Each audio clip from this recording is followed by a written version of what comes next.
এ নিয়ে আরও জানাতে আসাদ গেট থেকে যুক্ত হচ্ছেন আফজাল হোসেন, এছাড়া রাজশাহীর কুমারপাড়া থেকে যুক্ত আছেন মারুফ হাসান। প্রথমেই যাচ্ছি আফজালের কাছে।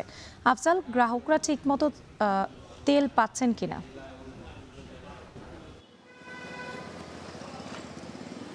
রাত্রি যেমনটি বলছিলেন যে পেট্রোল পাম্পের সামনে যে দীর্ঘ লাইন, এখন গরম চলছে মধ্য দুপুর প্রায়, এবং এই সময়ের যেই গরম রোদ ভোগান্তি এই বিষয়গুলো আছে। তবে একটা জিনিস লক্ষণীয়, বিগত সপ্তাহগুলোতে আমরা পেট্রোল পাম্পের সামনে যে ধরনের লম্বা লাইন দেখেছি, ক্ষেত্র বিশেষে 1 কিলোমিটার বা তারও বেশি লম্বা লাইন দেখেছি, সেই ধরনের লম্বা লাইন কিন্তু আসলে এখন দেখা যাচ্ছে না। অর্থাৎ আজকে শুক্রবার ছুটির দিন, সাধারণত এর আগে শুক্রবারগুলোতে মানুষ যেই সাপ্তাহিক ছুটি সেই দিনেও পাম্পের সামনে দীর্ঘ লাইন দিয়ে দাঁড়াতেন তেলের আশায়।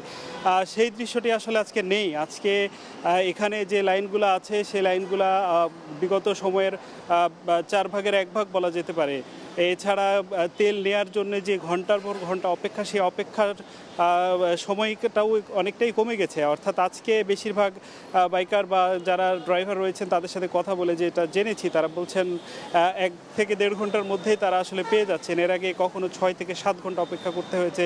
এমনকি দীর্ঘক্ষণ অপেক্ষা করার পরে যখন তেলের এসে বুথের সামনে আসছেন তখন এসে হয়তো শুনেছেন তেল শেষ হয়ে গেছে। এই ধরনের ভোগান্তি হরহামেশাই আগে দেখা যেত। লাইনে দাঁড়ানো নিয়ে বিভিন্ন সময় ড্রাইভারদের নিজেদের মধ্যে তর্কে জড়াতেন, এ ধরনের দৃশ্য দেখা যেত। আসলে এই ধরনের দৃশ্য বা বিশৃঙ্খলা এখন একেবারে নেই। এখন অনেকটাই শান্তিপূর্ণভাবে তেল নিচ্ছেন এবং তারা জানাচ্ছেন যে তারা আগে যেই পরিমাণ তেল আগে পেতেন সে তার থেকে বেশি পাচ্ছেন। এছাড়া যারা ফুয়েল পাস অ্যাপ ব্যবহার করছে তারা একসাথে 12 লিটার পর্যন্ত নিতে পারছেন, যেটা বাইকাররা একসাথে 12 লিটার পর্যন্ত নিতে পারছেন। এর ফলে যা দিয়ে তারা বেশ লম্বা সময় সার্ভিস দিতে পারছেন বা গাড়ি চালাতে পারছেন।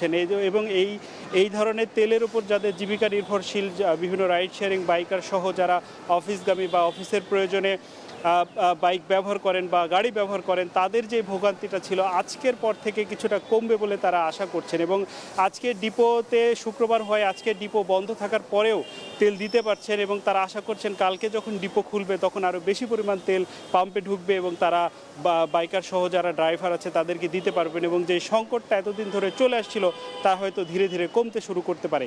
রাত্রি রাজধানীর খবর শুনছিলাম, এবার একটু রাজশাহীতে যেতে চাই মারুফ হাসানের কাছে। মারুফ, আপনার কাছে জানতে চাই, এই যে আমরা রাজধানীর চিত্র দেখছিলাম তখন দেখলাম যে মোটরসাইকেলের যে দীর্ঘ সারি সেটি কিন্তু এখন কিছুটা কমেছে।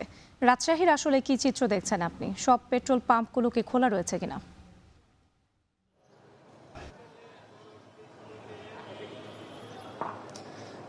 রাজশাহীর মহানগরীতে আমরা বেশ কয়েকটি তেল পাম্পে ঘুরেছি এবং বেশি সংখ্যক তেল পাম্প কিন্তু ইতিমধ্যে বন্ধ। শুধুমাত্র নগরীর যে গুলগফুর পেট্রোলিয়াম পাম্প কুমারপাড়ায় সেটিতে এখন মাত্র অকটেন, ডিজেল এবং পেট্রোল কিন্তু সরবরাহ করা হচ্ছে। এবং এখানে যারা বাইকার আছেন তাদের যে দীর্ঘ সারি সেটি আসলে রাস্তার প্রায় 1 থেকে 1.5 কিলোমিটার জুড়ে ছিল, এখন সেটি কাছাকাছি অবস্থায় এসেছে 1 কিলোমিটারের মধ্যে। এর মধ্যে কিন্তু ভোর থেকেই তারা দীর্ঘ সারি ধরে অপেক্ষায় ছিলেন আসলে তাদের যে কাঙ্ক্ষিত জ্বালানি তেল সেটি নেওয়ার জন্য। এবং আমরা দেখতে পেয়েছি যে পাশাপাশি এখানে গণপরিবহন সহ ব্যক্তিগত কার নিয়েও কিন্তু অনেকেই উপস্থিত হয়েছেন তাদের যে দৈনন্দিন চলাচলের জন্য যেসব জ্বালানি তেলের সংগ্রহের জন্য এবং তাদের যে মজুদ দরকার সেটি কিন্তু তারা নেওয়ার জন্য এসেছেন। এর আগে তাদের দীর্ঘ সময় দাঁড়িয়ে থেকেও কিন্তু পর্যাপ্ত তেল না পেয়ে ঘুরে যেতে হয়েছে। আজকে আমরা দেখতে পেয়েছি যে আসলে তেমন সমস্যা হওয়ার কোনো সম্ভাবনা নেই, কারণ এখানে পাম্প কর্তৃপক্ষ কিছুক্ষণ আগে আমাদের জানিয়েছেন যে তাদের আজকে যে পরিমাণ তেল আছে সেটি 13,500 লিটার যে তেল সেটি কিন্তু মজুদ আছে। এখানে অকটেন 4,500 লিটার, পেট্রোল 4,500 লিটার এবং ডিজেল 4,500 লিটার। ইতিমধ্যে ডিজেল 4,000 লিটার সরবরাহ করা হয়েছে, আর মাত্র 500 লিটার ডিজেল তারা সরবরাহ করতে পারবেন।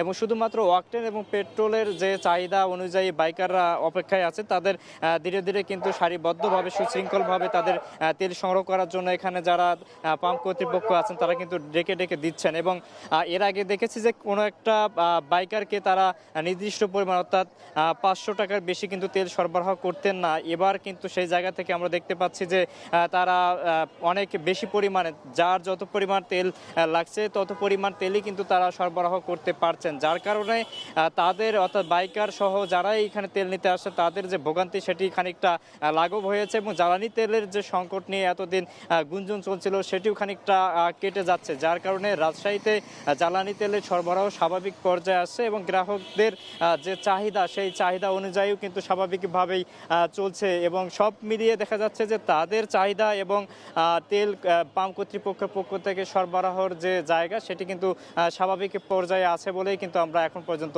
দেখতে পাচ্ছি। রাজশাহী থেকে জ্বালানি তেলের এই ছিল আমার কাছে এখন পর্যন্ত সবশেষ। ঢাকা ও ঢাকা